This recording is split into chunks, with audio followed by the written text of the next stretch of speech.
Vinukonda Rashid murder వెనుక అంత కథ ఉందట. ఇదిగో తోక అంటే అదిగో పులి అన్నది పాత మాట. తోక లేకుండానే అదిగో పులి, ఇదిగో వీణ్ణి తీనేసిందంటూ తమకు నచ్చినట్లుగా వార్తల వంటకాన్ని వండేయటం, వాటిని తమకు తోచినట్లుగా ఏదో ఒక మాధ్యమం ద్వారా తీసుకెళ్లటం, దానికి సోషల్ మీడియాలో ప్రచారాన్ని కల్పించడం ద్వారా అబద్ధాల్ని నిజంగా మార్చే ప్రయత్నం చేయటం ఈ మధ్యన ఎక్కువైంది. దీంతో ఏదైనా ఘటన జరిగినప్పుడు అసలేం జరిగిందన్నది పక్కన పెడితే జరిగినది ఏది జరిగినట్లుగా భావించడం అంతకంతకు పెరుగుతోంది. 2 రోజుల క్రితం వినుకొండలో జరిగిన రషీద్ మర్డర్ విషయంలోనూ అలాంటి ప్రచారమే జరుగుతోంది. వైసీపీకి చెందిన రషీద్ను టీడీపీ మూక చంపేసిందన్న వాదనను వైసీపీ వినిపిస్తోంది. ఈ రోజు శుక్రవారం హత్యకు గురైన రషీద్ కుటుంబాన్ని పరామర్శించేందుకు మాజీ ముఖ్యమంత్రి వైఎస్ జగన్మోహన్ వెళ్తున్నాడు. ఇదే సమయంలో రషీద్ను హత్య చేసిన షేక్ జిలానీ ఎవరు, రషీద్ జిలానీ మధ్యనున్న సంబంధం ఏమిటి, హత్య వరకు విషయం ఎందుకు వెళ్ళింది అన్నది వినుకొండకు చెందిన వారిని ఎవరిని అడిగినా బోలెడన్ని విషయాలు చెబుతారు. తొలి ఏకాదశి రోజున రషీద్ అనే యువకుణ్ణి కొబ్బరి బోండం కత్తితో హత్య చేసిన షేక్ జిలానీ అంతటి పగ ఎందుకు పెంచుకున్నాడు అన్నది ఒక ప్రశ్న అయితే, తొలి ఏకాదశి రోజునే హత్య చేయటానికి బలమైన కారణం ఉందన్న విషయం వినుకొండలో ఎవరిని అడిగినా చెప్పే పరిస్థితి. రాజకీయాల్ని కాసేపు పక్కన పెట్టేసి వినుకొండలో జరిగిన రషీద్ మర్డర్, దాని వెనుకున్న బ్యాక్గ్రౌండ్ గురించి తెలుసుకోవాలంటే కొన్నేళ్ల ముందుకు వెళ్ళాలి. అప్పుడు మాత్రమే ఈ హత్యకు నేపథ్యం తెలుస్తోంది. ఈ మొత్తం ఎపిసోడ్లో గుర్తుపెట్టుకోవాల్సిన విషయం ఏమిటంటే, రషీద్ మర్డర్ దారుణం, అలాంటివి జరగకూడదని బలంగా నమ్ముతున్నాం.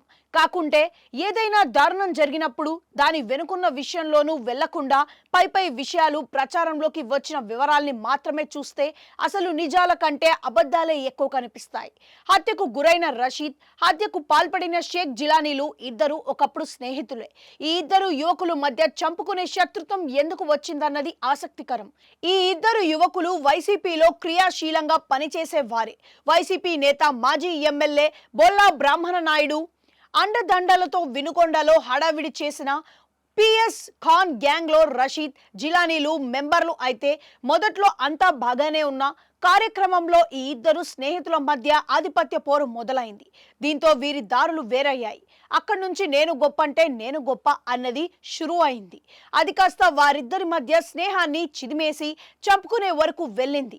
ఈ స్టోరీలో ఇక్కడో విషయాన్ని ప్రస్తావించాలి. వినుకొండలో ప్రతి ఏడాది తొలి ఏకాదశి పండుగ రోజు కొండ తిరునాళ్లు నిర్వహిస్తుంటారు. గత ఏడాది 2023 తిరునాళ్ల సందర్భంగా గ్యాంగ్ లీడర్ ఖాన్ ఒక లాడ్జిలో పార్టీ ఏర్పాటు చేశాడు.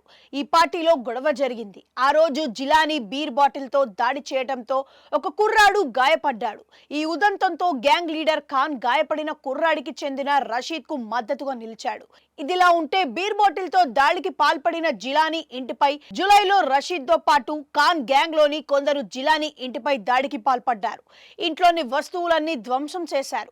ఇంటి ముందున్న బుల్లెట్ బండిని తగులుపెట్టాడు.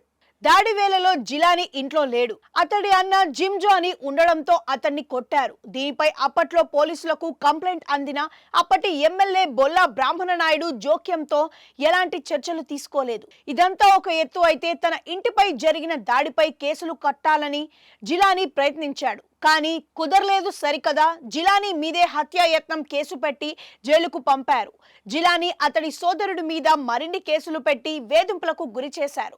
దీంతో తన పరిస్థితికి కారణమైన రషీద్ మీద జిలానీ కక్ష పెంచుకున్నాడు. కట్ చేస్తే ఈ ఏడాది తొలి ఏకాదశి రోజున తనకు జరిగిన దానికి బదులు తీర్చుకునేందుకు కొబ్బరి బోండాల కత్తితో నడివీధిలో రషీద్ను జిలానీ నరికి చంపేశాడు.